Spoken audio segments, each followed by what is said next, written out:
வணக்கம்.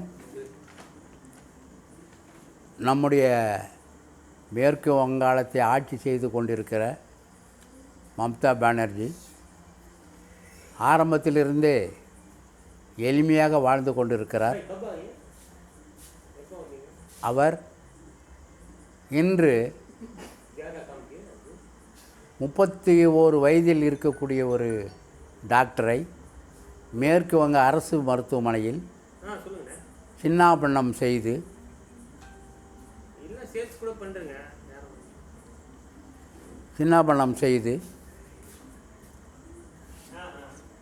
அந்த டாக்டர் மருத்துவரை ஒரு நாய்கள் சேர்ந்து கடித்து எடுப்பது போன்று எடுத்திருக்கிறார்கள். மணிப்பூரை பற்றி பேசி கொண்டிருந்த இந்தியா கூட்டணி தமிழ்நாட்டில் இருக்கிற மணிப்பூர் கலவரம் அங்கே பெண்களை நிவாரணப்படுத்தி விட்டார்கள் என்று கொக்கரித்து கொண்டிருந்த தமிழ்நாட்டு அரசியல் இந்தியா கூட்டணியை சேர்ந்தவர்கள் மேற்கு வங்கத்தில் நடந்து கொண்டு இருக்கிற அந்த கொடுமையை ஏன் பேசவில்லை? மம்தா பானர்ஜி தனக்கு மனசாட்சி உறுத்து தானே உண்ணாவிரதம் உட்காருகிறார். அங்கே அவங்க ஆட்களையும் காப்பாற்றி விடுகிறார். அங்கே தடயங்களை அழிக்கிறார்.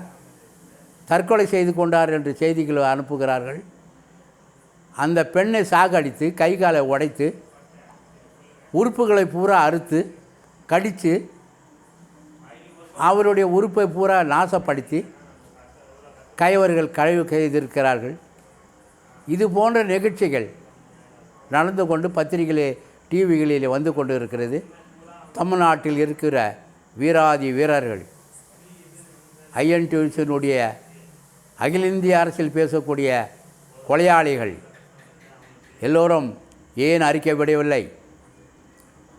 இங்கே தமிழ்நாட்டிலே அதுபோன்று ஒரு சூழ்நிலை ஏற்பட்டிருந்தால் என்ன செய்திருப்பீர்கள்? வெஸ்ட் பெங்காலத்தில் நடந்ததனால் அந்த பெண்ணுக்கு நீங்கள் இங்கே இருக்கக்கூடிய நீங்கள்லாம் அவர்கள் தானா? நீங்கள் ஸ்டாலினுடைய அடிமை தானா? திமுகவினுடைய அடிமைகளா? கூலி கொடுத்தால் கூட நீங்கள்லாம் கொதித்தீழ வேண்டாமா? அது ஒரு பெண் தானே. நம்முடைய விடுதலை சிறுத்தை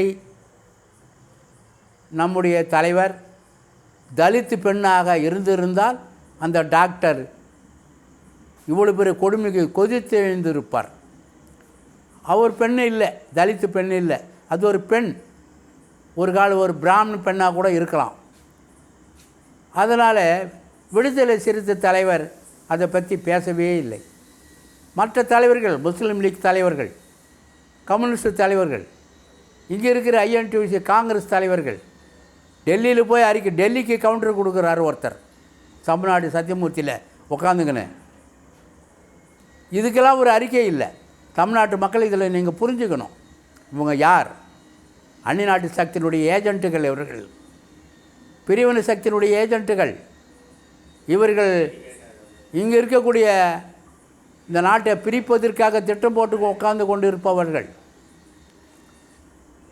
இவர்களை பற்றி அதே விவரமாக நான் பேசுவேன்.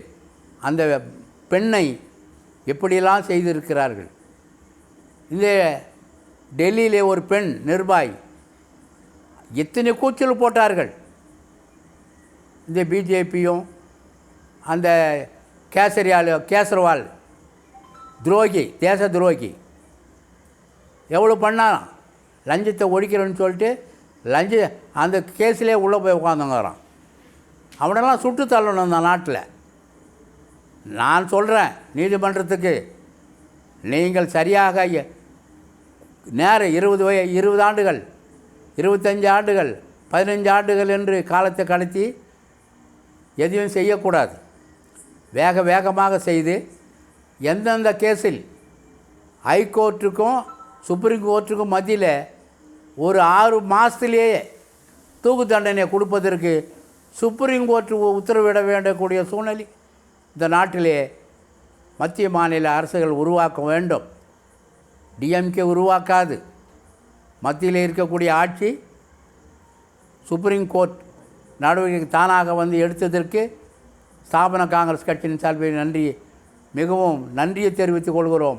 இந்த நாட்டு மக்கள் மீது உங்களுக்காவது அக்கறை இருக்கிறது என்பதனால் இனி இது போன்ற கேஸுகள் 3 வயது பெண்ணை கற்பழிப்பது, 8 வயசு 12 வயசு பலாத்காரம், கூட்டு பலாத்காரம், கொலை செய்வது, பெண்களை கொலை செய்வது, இவைக்கு அத்தனைக்குமே நேரடியாக உச்சமன்றம், உயர்நீதிமன்றத்திலிருந்து உச்சமன்றம் 6 மாதத்திலே அவர்களுக்கு தூக்கு தண்டனை கொடுக்க வேண்டும். நீதியிலே சரியான ஒரு தீர்ப்பு குற்றவாளிகளுக்கு நீங்கள் கொடுக்க வேண்டும். வெஸ்ட் பெங்காலை பாருங்கள், எல்லா பெண்களும் பாதுகாப்பாக இருக்க வேண்டும். காவல்துறை செய்த பெண்கள், காவல்துறை சார்ந்தவர்களும் மனிதாபிமானத்தோடு நடந்து கொள்ள வேண்டும். அந்த பெண்களுக்கு பாதுகாப்பு கொடுங்கள் என்று கூறி விடைபெறுகிறேன். ஜெய்ஹிந்த்.